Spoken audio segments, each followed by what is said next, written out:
Hi everybody, Adam here. Welcome back to our Lego room. In today's video, we're taking a look at an awesome Mills water tower that I built based off of instructions from Brick Train Depot. Really happy with how this turned out. I think it's going to be a great addition to our layout. This water tower is designed to be beside the track. So we will have track running by in front of this particular structure. The idea, I think, is that, you could have steam engines pull up and they could get water from the tower. When this is beside the track, probably going to need to raise the arm up here, the spout where the water comes out. Pretty easy thing to do, shouldn't be too hard. We'll have it up higher when it is in sort of, passive mode. And then, you can always lower it down in a situation where you wanted to stage it with a train. I'm really happy with a lot of the details in here. I think that the legs on the tower are really cool. I like the crossboard beams, kind of the stone or cement, bases for those pillars. You'll see there's a circular pillar underneath the middle part of the structure there. Lots of great details packed in here though. Really impressed with how the curved part of the main water tower structure went on and looks really seamless and nice curved structure there. And it works really well with the gray top there. I think it should be a lot of fun. The instructions came with some bits of landscaping that you could put around the tower itself. I've chosen to leave that off for the time being. I will look at adding some, different trees and other things to this particular module, but for now I wanted to get the water tower portion done and see how that looks with some track in front of it. And then, look at ways to add landscaping on top of that works with our layout. You'll also notice here that I chose to build this on a half base plate, and I chose to build it, I guess you would call it sort of vertical rather than horizontal. In the instructions, it shows building this on a horizontal half base plate. I chose to go with this particular configuration because I know a situation that I want to use this in for an upcoming train show. And I think that this configuration will give us the most flexibility for inserting it into different locations. And when I'm, here at home and it's in the layout, very easy to pair it up with another Mills module, another half module beside it. That can have some different landscaping and other features on it. So that's why I went with this. It gives me a nice way to, with a half module, just insert this into specific locations in the layout. And, in other situations where I want to have a full base plate module, very easy to pair it up with another half module beside it. Important things to note. I did make some modifications to the original design. There was a couple things I noticed in going through the instructions.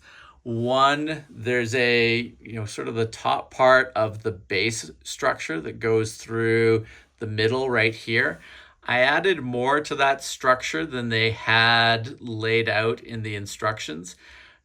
Not entirely sure. The way it looked in the instructions, it seemed like they had some pieces floating there, which made me think that maybe this was originally designed in, digitally in a digital design program. And, there was just some things that were left out and not connected into the main structure. Either way, it was a very simple addition of some plate across the middle here to connect everything together. Doesn't change the structure of the build. It was really easy to do. So I did that there to make everything line up nicely.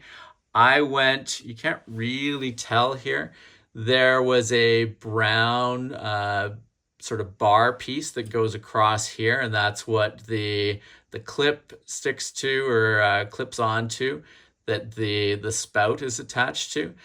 I went with a black version of that bar piece rather than a brown color.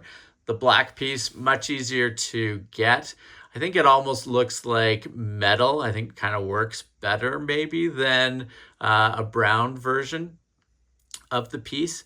But a really simple change, would be easy to go either way. And actually, once you get everything on here, you can't even really tell what color the piece is. So that was a change I made. And then one other change, the ends of the chains here. In the instructions, they kind of have them hanging off with a different piece on the side here, but there's no connection point. So I'm not sure, they just end up hanging down and it looked kind of weird. I attached them onto the sides of the bar here, which I think looks nice, looks like a logical place for the chain to attach to. Looks nice, works well, seems plausible. So I was pretty happy with that. Oh, and one other thing you'll notice on the interior legs here, there's these nice wood cross beams. I only put those on the back sides of those, only on the side piece, because I found that it interfered with the brick coming across on top here for the front and the back. So the front and the back only have the one crossboard, whereas the sides have the front and the back. Not a really big deal. I don't think it changes anything with the overall look of the model. And if I, hadn't called it out, I don't think it's something that anybody would really notice. But, I think it's important to note ways that I deviated from the instructions. So those were just all, a number of small little changes just to make sure that everything kind of came together the way that I wanted it to, and the way it needed to for the final model to look as good as it could, I think. And I'm really happy, like I said, with how it turned out. Other things to note, there is a lot of brown pieces in here. I had one plate piece that I was using. It ended up being on the interior in here. That did break as I was moving it around and getting it set into place. Just a small break. I was able to fit it in and still use the part without any real concern. But that's the perils of working with some of those plates of the reddish brown. They tend to be a little brittle. So I'm always super careful, and just something to watch out for when you're dealing with reddish brown bricks. But when it came to all the exterior parts here, I think they turned out really well. And like I said, really impressed with this curved area around the outside of the water tower. And overall, really happy with the final look here. I'll show you guys a tentative placement for the tower on the layout. And so you can see, sort of what it looks like up against the track. But super happy with this. Highly recommend checking out this instruction set and all the other instruction sets they have for sale over at Brick Train Depot. And definitely keep an eye out for this module around our layout here in the Lego room, but also at upcoming shows that we display at. So here you can see the water tower on the layout here in the train yard. I don't know that this is necessarily the final spot that I'll have it in the layout here, but it gives you a bit of an example of how this could look and how it'll sit in relation to the track. You can see what I mean, that we'll probably move that spout part up a little bit when it's in passive mode, just so that none of the trains hit it while they're going by. But, overall, I think it's going to be a great addition to the layout and a great addition to our collection of, sort of trackside structures. really cool model, and really happy with, how it came out. The build process I thought was interesting and fun. So looking forward to, now having this as a permanent fixture in our layout. Now, if you have not subscribed to the channel, please make sure to do so that you don't miss out on any of our upcoming videos.